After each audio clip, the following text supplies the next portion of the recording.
Visual to blindness.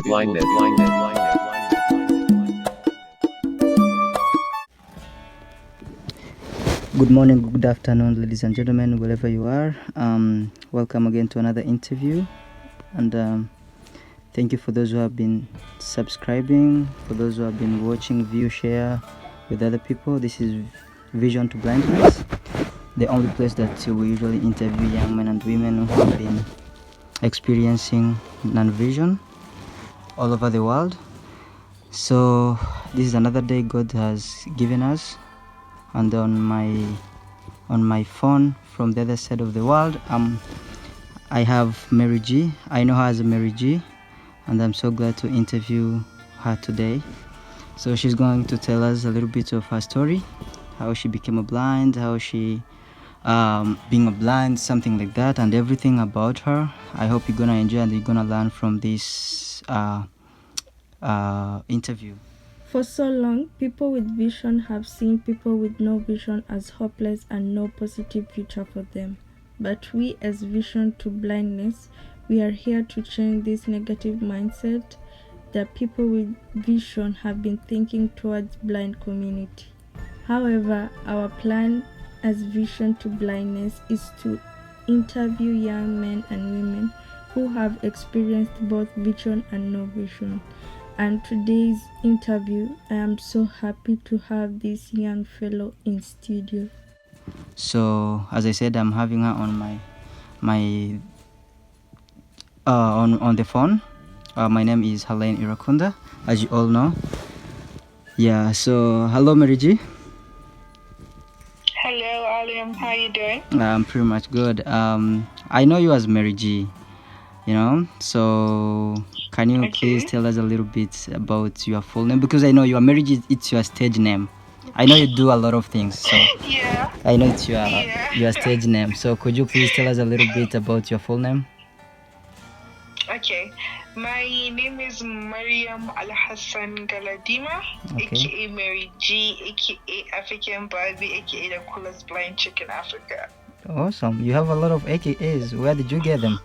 Yeah, I know. They all keep going. Actually, my personality gives me the nicknames. Okay. What do you mean by your personality? Like Mary G. Mary G is a combo of my name. Mary, Maria, Maria, Mariamu is all the same thing. They all mean the same thing, and they're all the same person that is just pronounced in different languages and accent. Okay. So I use it for short, Mary and Mariam. And the G stands for Galadima. Oh, your surname, right? Yes. Okay. It stands for Galadima. So even though some people call it gangster, some people call it Mary Good, some people call it Mary Gorgeous. It just depends on how they want to put it. But my name is MARIAM GALADIMA. That's Mary G, is like a short form of my name. And African Barbie, hey, I'm a huge fan of Nicki Minaj, and I love Barbie. Like any anime that has to do with Barbie, I'm so interested. So it just felt right, African Barbie. And the coolest blind chick in Africa was given to me by my friends in the western part of the world. They just said like, "Oh, you're so cool. Like you go with the flow. You're fun to be with. Yeah, you're so cool." So you're the coolest blind chick in Africa. So that's how the name just came about. Wow. That's so cool. Yeah. That's why you are AKA it's African Barbie. Yeah. Anyway, now let's go to I don't know how it's gonna sound, but how would you explain to someone your personality of vision? Personality of vision. Yeah, like okay, first of all. Sorry, go ahead. No, I'm listening. You said personality of vision. Something. Yeah, so like let me try to elaborate it a little bit. Okay. I don't like to use the names that people usually use. They say blind, but for me, I usually say someone who has challenge with vision.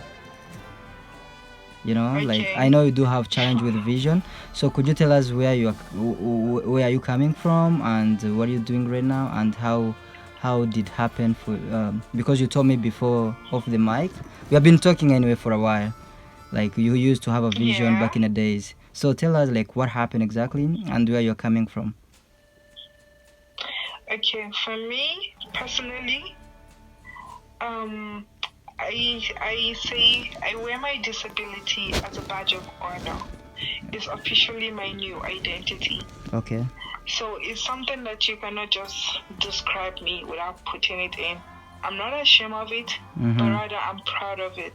Awesome. And I keep telling people that my disability is not an excuse for me to be a liability. And the world may see me as blind, but path to my greatness I shall find. So you might call me blind, I don't care, because that's a layman's language, and pretty much that's who I am. I'm blind and I'm proud.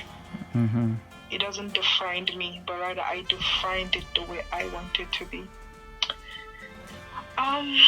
That's enough about it. And I lost my sight when I was 19 years old due to meningitis, SMS, spine meningitis syndrome. It shot from my spine to my brain, which damaged some optic nerves and disconnected some wires from my eyes. Okay. So, yeah. So, my eyes are 100% perfect. Like, when I look at you, you think I'm seeing.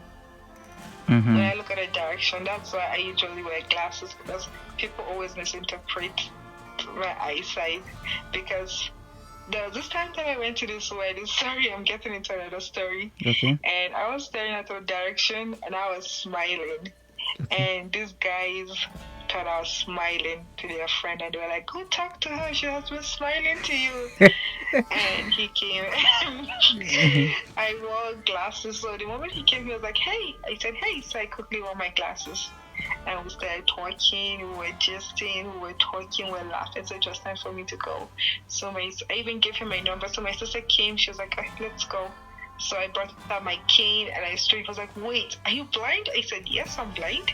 He was like, No, wait.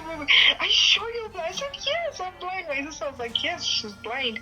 So he was shocked. So he ran to his friends. He told his friends that this chick is blind, and they all rushed and they were apologizing that they didn't know I was looking at him. I was like, no, it's okay. Pretty much that's how perfect my eyes are. Okay. So I was hospitalized for 3 months. And for 1 week, I was pretty much in a coma, I'll call it that way. And I spent almost a month and a couple of weeks, I was pretty much deaf. And I couldn't see, I couldn't talk, I couldn't move my legs or arms. I was just lying down there. And like, for my mom, like, when she's sleeping, when she wakes up, she just turns me over and over, because I pretty much couldn't function properly, because the virus attacked my brain, and which dismantled my whole body orientation, and it affected my spine. So that was how it affected my arms and my legs. So they started treating me, pumping chemicals into me, and eventually I started reviving gradually, started moving my legs, my arms, my ears, and my mouth and everything pretty much, but my sight didn't come back. Even my sense of smell, pretty much, let me say it was 2 years ago, that I started perceiving properly, that I would know that this is smelling and this is scenting and this smells nice or this smells horrible. And my sense of taste too disappeared, because I couldn't even, like, if I'm eating, I don't know whether it's sweet, bitter, spicy, nice, not nice, I don't know. I'm just eating to survive pretty much till 2016 pretty much, because till 2016 that was when I started having the taste of meal. Until 2016? Yes, that was when my tongue taste, my taste buds kind of resumed back to their normal position, because my nerves were all acting up, so it disorientated my whole body. Okay. Let me ask you a little bit. So you told us you lose your sight when you were 19. Which year was that? Yes. I fell ill December 20th. That was when I was hospitalized. That was the day I collapsed because I've been battling with headaches and I was complaining, and I went to the hospital. They said it was typhoid. I treated it. They said it was malaria. I treated it. And eventually they didn't give me, I just kept on battling. So on the 20th December, that was when officially my body couldn't take it and I fell. And that was when I was rushed to the hospital. And that was how I started. But officially, I lost my sight January 22nd, 2014. January 2nd, 2014. That's totally you lost your sight. Yes, that was totally when I woke up and it was black. I see. So it was like a blackout. Yeah, it was like a blackout. Thinking, okay, I didn't pay my electricity bill, so as soon as I pay, it's gonna come back. I didn't. I see. Wow, I'm so sorry to hear that from what happened.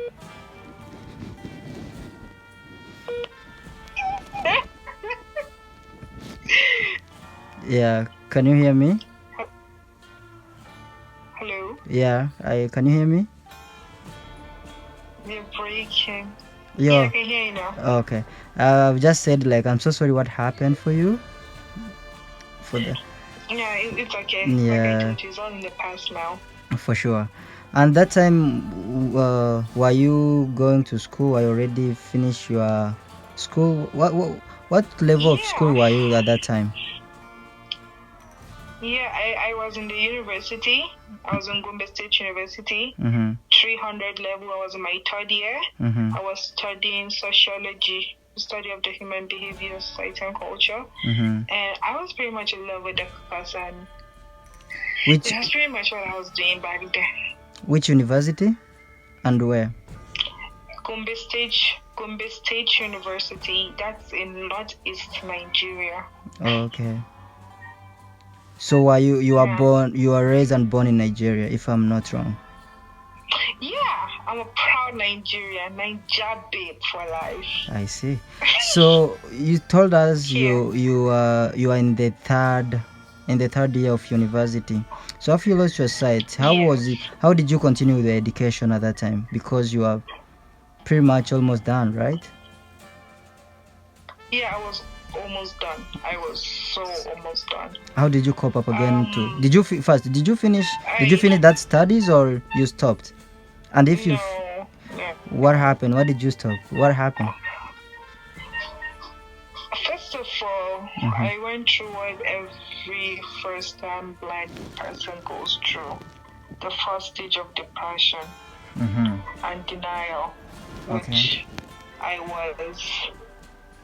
I couldn't believe the whole Mary G was blind. I couldn't believe it myself. Yeah. I couldn't believe. I didn't accept what happened to me. I was in denial, thinking someday I'm just gonna wake up and I'm gonna start seeing. And the doctors kept on lying to me that I was gonna see again. Doctors lied to you like you're gonna take back your sight. Yeah, I call it a lie. Yes, I call it a lie because I went to India around June. I came back end in July, and they told me before December, based on the medication they've given me, I will see. And I was excited. Okay. that I was gonna see again. Okay. You understand? Yeah. And even all the hospitals I went around the world, even in Dubai, in London, they all kept in Egypt, they all kept telling me that I was gonna see. And I kept on holding on to it that okay. And they give me time that okay, before this month you're gonna see. So I kept on having that hope. And once that month reached, I kept on, waking up and saying nothing. And it kind of pushed me into the first stage of depression. And it wasn't just the doctors, everything around me was collapsing. In the sense that I lost my friends. all those people that I hang with and, do crazy things with kind of start neglecting me and keeping distance away from me. And do you know the reason? Do you know the reason why they started how can I put it? Yeah, some of them I might understand their reasons. Some I pushed them away. Because I was mad at the world, I was mad at myself, I was mad at everything and everyone around me. And people laughed. Some people just called me deliberately just to ask, are you still blind? What? And some really cared, and some were just mocking me because I was one of those girls that kind of like ruled. I ruled my high school, and even in my university, I was still ruling. I kind of like, I was one of those girls that were untouchable, It's hard to say, I was one of those big girls they just can't ignore. When we're coming, you're seeing us from miles away, we're coming. You just have to clear the road for me. And stuff like that. So some people, I pushed them away because I couldn't believe it was happening. So I was rude to people at first. Okay. So I don't blame some. While some, it's a thing of choice, because some of them that I pushed still didn't go away. And some went away. Visual to blindness.